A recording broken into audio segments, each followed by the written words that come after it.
అధికారంలో ఉంటే ఏదైనా చేయొచ్చా? సర్కారీ పదవిలో ఉన్న వారికి రూల్స్ వర్తించవా? అధికారంలో ఉన్నప్పుడు ఒక నీతి, ఇప్పుడు మరో నీతి అన్నట్లుగా ఉంటుందా పార్టీల తీరు? ఇప్పుడు ఇదే ఏపీ వ్యాప్తంగా చర్చానీయాంశమవుతుంది. ముఖ్యంగా వైసీపీ కార్యాలయాల విషయంలో రగడ జరుగుతుంది. అసలు వైసీపీ ఆఫీసుల నిర్మాణాల వెనుక రహస్యాలేంటి? నిబంధనల ఉల్లంఘన జరిగిందా? ఇప్పుడు తెలుసుకుందాం.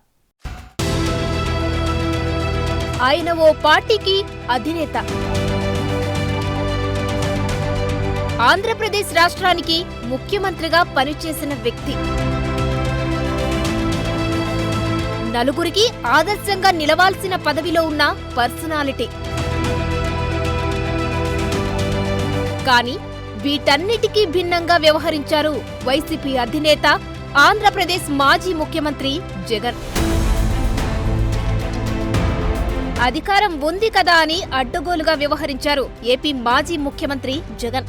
ఏకంగా అన్ని రూల్స్ ఉల్లంఘించి ఆంధ్రప్రదేశ్ రాజధాని అమరావతి ప్రాంతంలో నిర్మిస్తున్న కార్యాలయం సహా జిల్లాలో వైసీపీ ఆఫీసుల కోసం స్థలాలు కేటాయించారు.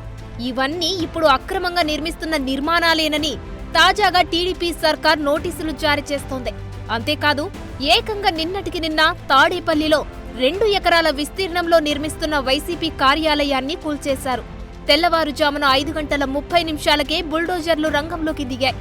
నిమిషాల్లో సెంట్రల్ ఆఫీస్ కాస్త నేలమట్టమైంది.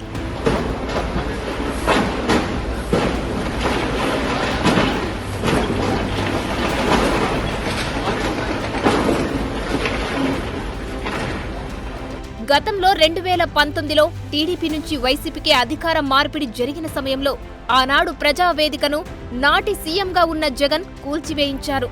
టీడీపీ సర్కార్ హయాంలో నిర్మించిన ప్రజావేదిక నది ప్రవాహాన్ని అడ్డుకునేలా ఉందని ఆనాడు సాకుగా చూపించారు. ఆనాటి సీఎం జగన్ ఆదేశాలిచ్చిందే తడువుగా ప్రొక్లైనర్లు రంగంలోకి దిగాయి.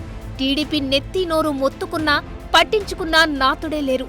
అంతా క్షణాల్లోనే బుల్డోజర్లతో విధ్వంసం చేసేశారు. అంతేకాదు, ఆనాడు అసెంబ్లీ సమావేశాల్లో ప్రజావేదిక కూల్చివేతను సమర్థించుకున్నారు జగన్. ఏ ముఖ్యమంత్రి అయినా, పార్టీ అధినేతలైనా రూల్స్ పాటించాలంటూ చెప్పుకొచ్చారు. నలుగురికి రోల్ మోడల్ గా ఉండాలని చెప్పారు. అంతేకాదు, ముఖ్యమంత్రికో రూల్, సామాన్యులకు మరో రూల్ అనేది ఎక్కడా ఉండదని స్పష్టం చేశారు. అసలు అక్రమ కట్టడాల గురించి ఆనాడు అసెంబ్లీలో జగన్ ఏమన్నారో ఇప్పుడు చూద్దాం.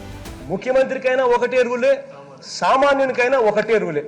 అదే ఇల్లీగల్ కన్స్ట్రక్షన్ ఎవరైనా సామాన్యుడు గన చేసి ఉంటే, ఎవడైనా సామాన్యుడు గన ఒక రేకుల షెడ్ వేసుకుని ఉంటే, ఇల్లీగల్ గా రేకుల షెడ్ వేసుకుంటే గన గమనుంటారు అధ్యక్ష, వెంటనే పోతారు అధికారులు అక్కడికి వెళ్ళి, వెంటనే అధికారులు అక్కడికి పోయి ఆ రేకుల షెడ్ను వెంటనే తీసేసే కార్యక్రమం చేస్తారు.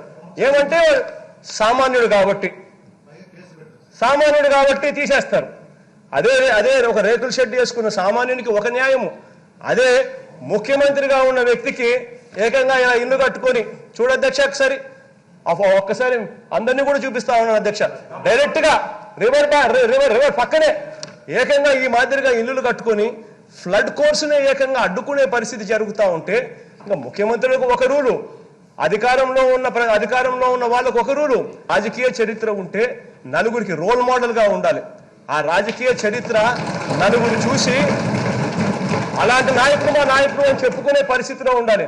కానీ ఈ మాదిరిగా అధికారంలో ఉన్న వ్యక్తులే రూల్స్ మాకు పాటించవు, సామాన్యునికైతే ఒక రకమైన రూలు, అధికారంలో ఉన్న మాకైతే వేరే రకమైన రూల్స్ అని చెప్పి అధికారంలో ఉన్న వాళ్ళే మెసేజ్ పంపించడం మొదలు పెడితే అసలు ఈ వ్యవస్థ బతకదు అధ్యక్ష. అందుకనే మొట్టమొదటగా ఇల్లీగల్ కన్స్ట్రక్షన్ రిమూవల్ చేసే కార్యక్రమం ఎక్కడి నుంచి శ్రీకారం చుట్టాము అని అంటే, మొట్టమొదటగా ఇల్లీగల్ గా కట్టిన అదే గ్రీవెన్స్ హాల్లో ఎక్కడైతే కలెక్టర్ల మీటింగ్ జరిగిందో, ఎక్కడైతే మొత్తం వ్యవస్థ అంతా ఎక్కడైతే కూర్చొని ఉందో అదే బిల్డింగ్ నే అక్కడే మొట్టమొదటి రోజే డిమాలిషన్ అక్కడే చేయమని చెప్పి ఆదేశాలు ఇచ్చాము అధ్యక్ష.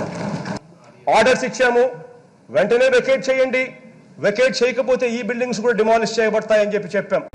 చూశారా ఆనాటి ముఖ్యమంత్రి జగన్ ఏమంటున్నారో? ఇప్పుడు వైసీపీ పార్టీ ఆఫీసుల విషయానికి వద్దాం. నేడు జిల్లాలో ఉన్న YCP కార్యాలయాలన్నీ rules ఉల్లంఘించినవే.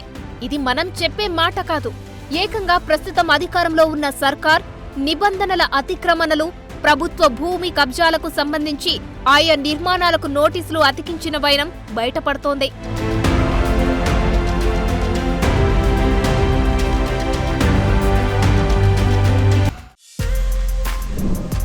For more videos like this, subscribe Big TV channel.